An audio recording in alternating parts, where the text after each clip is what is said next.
వరలక్ష్మీ వ్రత కల్పమును చూసి ఉంటారు. కల్పము అంటే ఇలాగే చెయ్యాలి అని ఋషి శాసనం చేస్తాడు. దాన్ని దాటి మీరు చేయకూడదు. మన ఇష్టం వచ్చినట్టు మనం చేశామనుకోండి, అప్పుడు ఆ వ్రతము సిద్ధిస్తుందా అంటే అనుమానాస్పదం. వ్రతం చేసే ముందు గోమయంతో అలకలేదు. మీరు ఎక్కడ మంటపం పెడుతున్నారో అక్కడ గోమయంతో అలకకుండా వ్రతం చేశారు.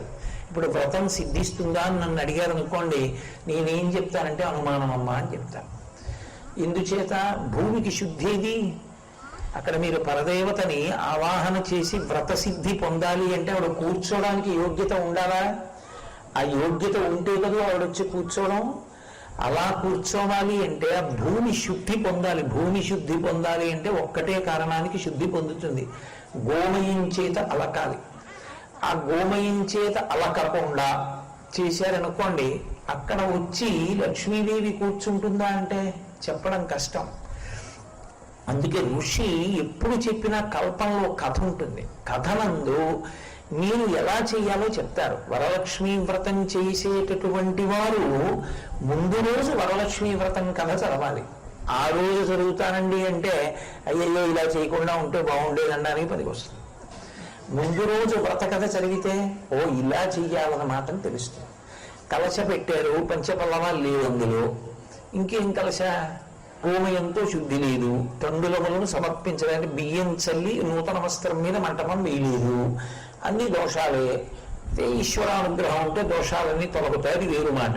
కానీ అలా అని దోషాలే చేస్తే ఎలా? అసలు ఈశ్వరుని యందు భక్తి అన్న మాటకు అర్థం చెయ్యవలసిన పని చెయ్యవలసిన రీతితో చెయ్యాలనేటటువంటి కుతూహలం ఒకటి ఉండాలి కదా. కాబట్టి ఏది ఎలా చెయ్యాలో అలా చెయ్యాలి. వరలక్ష్మీ వ్రతాన్ని నిర్దేశించాడు. ఇంటికి ఈశాన్యంలో ఆవు పేడతో అలికినటువంటి ప్రదేశం మీద పీట వేసి, పీట మీద కలశ పెట్టి, కలశలో మంత్రం చదువుతూ ఉండగా భర్తగారు పోస్తారు. భర్తగారు మంత్రానుష్ఠానం చేస్తూ నీళ్లు పోస్తాడు. లేదా జలములను పక్కన పెట్టి దాని మీద చెయ్యి పెట్టి తజ్జలాన్ అంటే నీటిలోకి ప్రవేశిస్తుంది శక్తి. మంత్రపూరితం చేస్తారు ఆ జలాల్ని. ఆయనకి ఏదో ఉపదేశం ఉంటుంది. ఆ మంత్రం చదువుతూ కొంతసేపు అనుష్ఠానం చేయాలి. చేసి ఈ జలములను తెచ్చి కలశలో పోస్తాడు. మంత్రపూరిత జలములను పోసి ఇప్పుడు దాంట్లో పంచపల్లవాలు పెట్టాలి. పంచపల్లవాలంటే మారేడు, నేరేడు, మామిడి, వెలగ, బెల్వము, ఇటు మర్రి, ఈ 5 చిగుర్లు తీసుకొస్తే పంచపల్లవాలంటారు. ఈ 5 చిగుర్లు తీసుకొచ్చి కలశ చుట్టూ పెట్టి దాని మీద మూచిక ఉన్న కొబ్బరి బొండం పెట్టాలి. పెట్టి ఇప్పుడు పరదేవతని ఒకసారి పిలిస్తే, అమ్మా వచ్చి కూర్చో నా తల్లి అంటే ఆమె పూర్ణ కుంభంలోకి ఆ కలశలోకి ప్రవేశిస్తుంది. ఇప్పుడు ఆ కలశకి పూజ చేయమని చెప్పారు.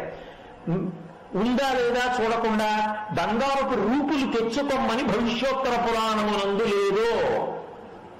బంగారు రూపుతో వరలక్ష్మీ వ్రతం చెయ్యమని లేదు, కలశ పెట్టడనుంది. కలశ పెట్టి నువ్వు వ్రతం చెయ్యి.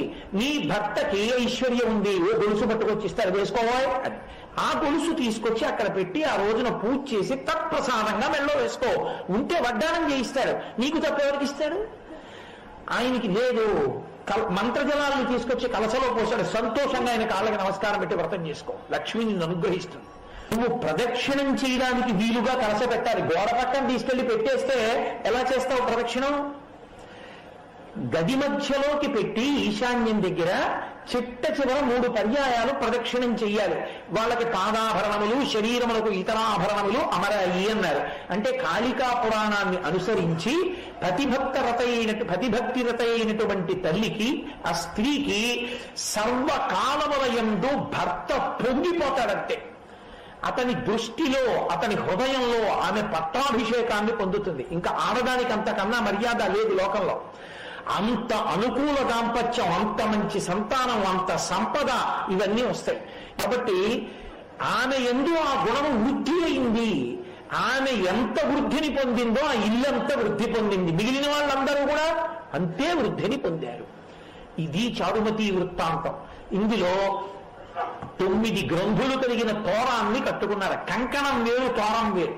తోరమునకు బహుగ్రంథులు ఉంటాయి. 9 గ్రంథులు అంటే 9 ముళ్ళు. ఒక్కొక్క ముడికి పూజ చేస్తారు, చేసి కట్టుకుంటారు. ఇప్పుడు తోరం కట్టుకున్నారంటే గుర్తు ఏమిటంటే వాళ్ళు పాపాలు పోగొట్టుకున్నారని గుర్తు. నేను ఇలా లేను, గత సంవత్సరంలో కొన్ని సార్లు తప్పు చేశాను, నాకు ఆ పాపం పోవాలి, నాకు లక్ష్మీ కటాక్షం కలగాలి, అందుకుని తోరం కట్టుకుంటారు. రక్షాబంధనం వేరు. ఒక దీక్ష తీసుకున్నారనుకోండి, బాహ్యమైనటువంటి అశౌచము నుండి తనని తాను రక్షించుకోవడానికి ఓ రక్షాబంధనాన్ని కట్టుకుంటాడు. పరదేవత దగ్గర పెట్టి పూజ చేసి ఆ రక్షాబంధన ధారణం చేస్తారు. ఏ పెళ్ళో అవుతుంటే రక్షాబంధనం కడతారు. కాబట్టి వాళ్ళు తోరాలు కట్టుకున్నారంటే వాళ్ళ పాపములు పోవాలని కోరుకున్నారు. అందుకే రక్షాబంధనం అయితే ఆడది ఎడం చేతికి కట్టుకుంటుంది, తోరం అయితే కుడి చేతికి కట్టుకుంటారు. పాపనాశనం గనక వాళ్ళు కుడి చేతికి తోరాలు కట్టుకున్నారు. ఇది వ్రతం ఎప్పుడు పూర్తవుతుంది అంటే చందనాభిలలంకృత్వా, ఆ చందనము మొదలైనటువంటి వాటితో సుశీలం వృద్ధభూసురం, వృద్ధుడైనటువంటి బ్రాహ్మణుణ్ణి తీసుకొచ్చి కూర్చోపెట్టి అమంత్రకం అంటే మంత్రం చెప్పక్కర్లేదు, కాస్త చందనం తీసి ఆయనకి రాసి, కాసిన అక్షతలు తీసి ఆయన పాదాల మీద వేసి, కాసిన పువ్వులు తీసి ఆయన పాదాల మీద వేసి, అప్పుడు ఏం చెయ్యాలి అన్నది కూడా శాస్త్రం చెప్పింది. ఏం చెయ్యాలి అంటే తస్యాం, అప్పుడు దత్వా చవాయనం ద్వాదశాపూప సంయుతం. అపూపము అంటే పిండి వంట. వండిన అన్నం కానీ, వండిన కూరలు కానీ, వండని పళ్ళు కాయలు కానీ ఇవ్వకూడదు. వండినటువంటి పిండి వంటలు 12 ఇవ్వాలి. 12 అంటే 12 రకాల పిండి వంటలు చేయించావు, మంచిదే. 12 రకాలు చేయించలేదు, 12 ఉండ్రాళ్ళు పెట్టు. 12 అంకెకి తగ్గకూడదు. 12 అంకె ఎందుకు అంటే 12 నెలలకి సంకేతం. 12 నెలలలోనూ నువ్వు దానాలు చేసినట్టే, బ్రాహ్మణ పూజ చేసినట్టే. ద్వాదశాపూప సంయుతం, అవి పిండి వంటలు అయి ఉండాలి. ఆ పిండి వంటలు 12 వాయనంగా పెట్టి సుశీలం వృద్ధభూసురం ఆ బ్రాహ్మణుడికి ఇచ్చి, ఆయన విష్ణుస్వరూపంగా భావన చేసి నీకు అనడం వస్తే విష్ణుస్వరూపాయ బ్రాహ్మణాయ తుభ్యం నమః. నీకు అనడం రాకపోతే వంగి 2 చేతులు ఇలా పెట్టకు, ఈ చెయ్యి మీద ఈ చెయ్యి వెయ్యాలి. ఎందుచేత అంటే ఆయన ఇలా నిలబడ్డాడు అనుకోండి, ఆయన ఇలా నిలబడినప్పుడు ఆయన కుడి పాదం ఇటు ఉంటుంది, ఆయన ఎడం పాదం ఇటు ఉంటుంది. నేను ఇలా పెట్టాను అనుకోండి, ఎడం పాదం మీద కుడి చెయ్యి, కుడి పాదం మీద ఎడం చెయ్యి పెట్టినట్టు అవుతుంది, అప్పుడు దోషం వస్తుంది. నేను కుడి చెయ్యి ఎడం చెయ్యి మీద పెట్టి పాదములను ఎప్పుడూ ముట్టుకోకూడదు. ఎవరికైనా పెద్దలకి నమస్కారం చేసేటప్పుడు వాళ్ళ పాదాలు ఏ కారణం చేత ముట్టుకోవడానికి వీల్లేదు, స్పృశించకూడదు. అది ఒక్క మంత్రోపదేశం చేసినటువంటి గురువుగారు అనుగ్రహిస్తే అప్పుడు ఒక్కసారి గురువుగారి పాదాల మీద తలపెట్టి నమస్కరిస్తారు. మిగిలిన సమయాలలో పెద్దలు నమస్కరిద్దాం అనుకుంటే వారు నిలబడిన చోట భూమిని ముట్టుకోవాలి. ఇలా 2 చేతులతో ముట్టుకుని నమస్కారం చెయ్యాలి తప్ప వాళ్ళ పాదాలు ముట్టుకోవడం దోషభూయిష్టం, తప్పు. అలా ఎప్పుడు చేయకూడదు, అసలు అలా ముట్టుకోకూడదు. కాబట్టి అలా నమస్కారం చేసి ఆయన అక్షతలు వేస్తాడు. అది చెప్పక్కర్లేదు కదా కథలో. ఆయన అక్షతలు వేసి ఆశీర్వచనం చేస్తాడమ్మా, దీర్ఘ సుమంగళీ భవ పుత్రపౌత్రాభివృద్ధిరస్తు అంటాడు. ఆయన అన్న మాట విష్ణు నోటి నుండి వచ్చిన మాట, దాని చేత వ్రతము అక్కడితో పూర్తవుతుంది. నీకు సంతోషం ఉంది, బోలెడంత మంది లక్ష్మీదేవుల రూపాలలో సువాసినులు నీ ఇంట్లోకి రావాలనుంది, లోపలికి పిలుస్తారు. పిలిచి పేరంటం అంటారు. సాయంకాలం వేళ తెలుగు సంప్రదాయంలో పేరంటం పిలిచామండి అంటారు. అనేక మంది సువాసినులు వస్తారు. వచ్చిన వాళ్ళందరినీ లక్ష్మిగా భావించి చక్కగా పసుపు రాసి పారాణి పెట్టి వాళ్ళకి బొట్టు పెట్టి వాయినం ఇస్తారు. వాయినం ఇచ్చేటప్పుడు మళ్ళీ వండినవన్నీ ఇవ్వక్కర్లేదు, శనగలు తప్పకుండా ఇచ్చినట్టయితే అంకుర స్వరూపంగా ఉండి అమ్మవారి యొక్క పరిపూర్ణ అనుగ్రహమునకది హేతు. అందుకని శనగలు నానపోసిస్తారు తప్ప ఎండిపోయిన శనగలు ఇవ్వరు. తడిసిపోయిన శనగలు ఇచ్చారు అంటే లోపల అంకురం ప్రారంభమైపోతుంది. ఆవిడ తీసుకెళ్లి ఇంట్లో పెట్టుకుందనుకోండి, తెల్లవారేటప్పటికి అంకురాలు వచ్చేస్తాయి.